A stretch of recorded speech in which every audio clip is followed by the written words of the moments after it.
As pessoas antigamente acreditavam em vida extraterrestre?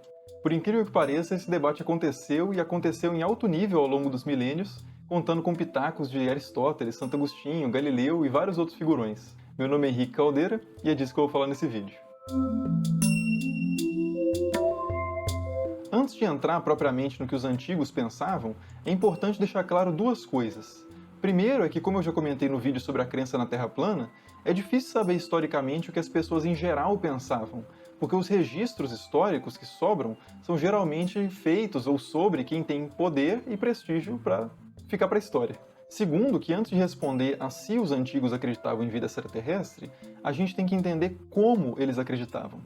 É que quando a gente pergunta hoje sobre vida fora da Terra, a gente tem uma compreensão do que é vida, do que é Terra e do que são os outros corpos celestes, por exemplo, que é muito diferente da compreensão que tinham os antigos. Para começar, se a gente pergunta se eles acreditavam em vida em outros planetas, a gente já está perdendo de vista algo fundamental, que é que para eles a Terra não era um planeta. Então não tem essa de outros planetas. Mas já eu volto nisso. A pergunta que filósofos antigos de fato fizeram, e que toca nessa questão de extraterrestres, era se existiam outros mundos além do nosso. E o que era um mundo? Um mundo, segundo o filósofo Epicuro, por exemplo, era uma porção circunscrita do céu contendo corpos celestes e uma terra e fenômenos celestes. A Terra não era pensada como sendo semelhante aos planetas. A Terra era uma terra e os planetas eram os planetas. Eram coisas de naturezas totalmente distintas, mais ou menos como hoje pra gente é a Lua e estrelas. E para ter vida como a gente conhece, teria que ser em outra terra e não nos planetas. Então o grande debate, na verdade, era esse. Existiria apenas um mundo e, portanto, apenas uma terra e, portanto, vida só aqui? Ou haveria uma pluralidade de mundos? A resposta para essa pergunta ia depender principalmente da física pela qual cada um entendia o universo. Para simplificar um pouco a coisa aqui, eu vou focar em duas físicas, que é a dos atomistas e a de Aristóteles. Os atomistas gregos, como Leucipo e Demócrito, consideravam que o universo e todas as coisas eram formadas aleatoriamente pela colisão de átomos. Os átomos, que não devem ser confundidos aqui com o nosso conceito atual de átomos, eram as menores partes da matéria e eram infinitos em quantidade. E se as coisas eram formadas pelo arranjo de átomos e os átomos eram infinitos, então infinitos arranjos poderiam existir. Pensa o seguinte, se você ficar apertando teclas aleatórias no teclado por um bom tempo, tem chance de eventualmente sair uma palavra que faz sentido, certo? Tipo uma sequência BOLA, bola, ou ANA, Ana. E se é possível que esse tipo de arranjo aconteça ao acaso, então, se o tempo for infinito, não só muito tempo, mas realmente sem limites, todas as palavras, frases ou textos completos que podem acontecer, vão acontecer. Considerando então átomos infinitos e tempo infinito, se a Terra habitada, que é um arranjo de átomos, aconteceu, então infinitas outras terras habitadas aconteceram, estão acontecendo ou eventualmente vão acontecer.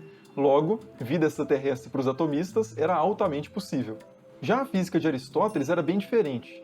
Para Aristóteles, o universo e tudo mais era formado por uma combinação de elementos: terra, água, ar, fogo e éter. Todos esses elementos, como eu já expliquei no vídeo do imaginário sobre o centro do universo, que vai aparecer aí no card, tinham um lugar natural para ficar. O universo tinha um centro e o elemento terra tendia sempre ao centro do universo, a água tendia ao centro menos do que a terra, o ar menos que a água e o fogo menos que o ar. O éter já era outro departamento. O éter era um elemento que não constituía o nosso mundo. Ele formava a natureza das coisas supralunares, ou seja, da Lua para cima. Porque para Aristóteles tinha essa divisão muito clara entre a natureza do nosso mundo, sublunar, que era imperfeito, corruptível e tal, e o mundo supralunar, que era perfeito, belo, eterno, etc.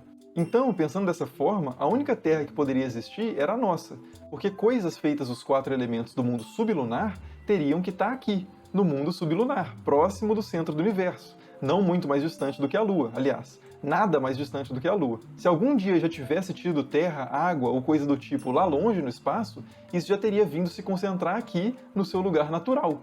Portanto, para Aristóteles, nada de alienígenas. Agora, como eu disse lá na introdução, esse debate não parou na Antiguidade. Na Idade Média, esse debate continuou com bastante presença, mas como foi a física de Aristóteles que prevaleceu nesse contexto, a opinião majoritária era de que tinha vida só aqui mesmo. Na Suma Teológica de Tomás de Aquino, por exemplo, tem um artigo dedicado exatamente à questão de se havia apenas um mundo, e nele a ideia é rejeitada a partir de argumentos físicos aristotélicos. Além desse obstáculo cosmológico à presença de ETs, ou à crença em extraterrestres, Vários outros pensadores apresentaram também argumentos teológicos ao longo da Idade Média e no final da Antiguidade, e alguns a favor dos ETs, inclusive. Alguns questionamentos principais eram os seguintes: se Adão era o pai da humanidade, como que as pessoas extraterrestres teriam saído da Terra? Se Deus havia decidido destruir todos os seres viventes com um dilúvio na Terra, como isso poderia afetar as criaturas fora da Terra? E o sacrifício de Jesus teria redimido as pessoas em outros mundos, ou ele teria que se encarnar ainda múltiplas vezes em várias regiões do espaço sideral? E por aí vai. Esse debate só vai começar a virar mais para o lado dos pluralistas, ou seja, dos que acreditavam na pluralidade de mundos, nos tempos da astronomia de Copérnico, Galileu e tal. Primeiro, porque nesse período há meio que um renascimento da física atomista. Segundo, porque esse foi um período em que a Terra passou a ser entendida como um dos planetas. Em vez de estar parada no centro do universo, ela passou a estar vagando por ele, que é a definição de planeta, astro errante, em movimento. Além disso, os telescópios mais avançados começavam a mostrar coisas como luas em Júpiter e montanhas e crateras na Lua, que botavam em xeque aquela distinção aristotélica entre o mundo sublunar e o mundo supralunar perfeito, esférico, etc. Aí muita gente nesse contexto começou a pensar o seguinte: se a Terra é um pouco como os planetas, por que então os planetas não seriam também um pouco como a Terra, por exemplo, na questão de habitação? Galileu era radicalmente contra essa ideia, mas Johannes Kepler, John Wilkins e vários outros copernicanos extremamente influentes na história da astronomia acreditavam com força na existência de vida extraterrestre. Inclusive, outro copernicano bem famoso, o Giordano Bruno, chegou a ser executado na Inquisição, principalmente por ensinar a doutrina da pluralidade de mundos. Mas isso já é história para outro vídeo. Por enquanto, vamos deixar assim mesmo. Se você curtiu, deixa o joinha aí, comente, se inscreva no canal. Muito obrigado por assistir, espero que tenha dado para acompanhar a explicação aí, e até o próximo.